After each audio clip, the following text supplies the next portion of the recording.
அறிஞர் குணாவிற்கு தூவல் தான் துப்பாக்கி, துப்பாக்கி தான் தூவல். அவர் தூவலில் வெளிப்படும் எழுத்துகள் எங்கள் இருளை கிழித்த அறிவு குண்டுகள்.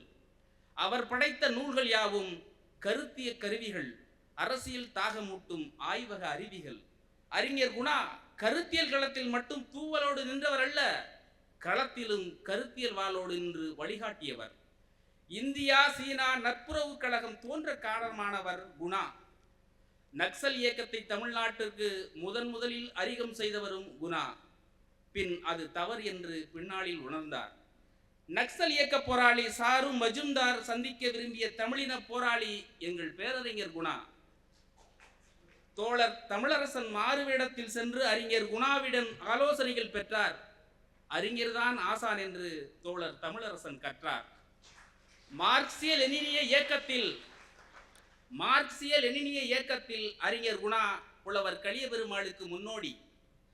பெண்ணாடம் மாநாட்டில் புலவர் கலியபெருமாள் போற்றிய அறிஞர் குணா நாம் பார்க்கும் வரலாற்று கண்ணாடி.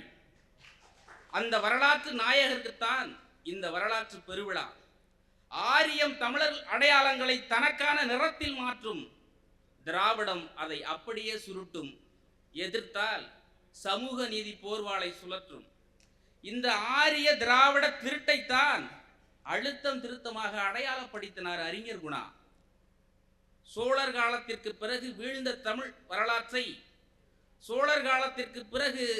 தமிழர் வரலாற்றை தூசி தட்டி குடைத்த கற்பிப்பவர்கள் பேராசான் மணியரசன், அறிஞர் குணா. அதை பொதுமக்களுக்கு நிறம் மாற்றி கொடுத்து தமிழ் தேசிய அரசியல் எழுச்சியை உருவாக்கிய பேரெழுச்சிக்காரன் எங்களண்ணன் சீமான்.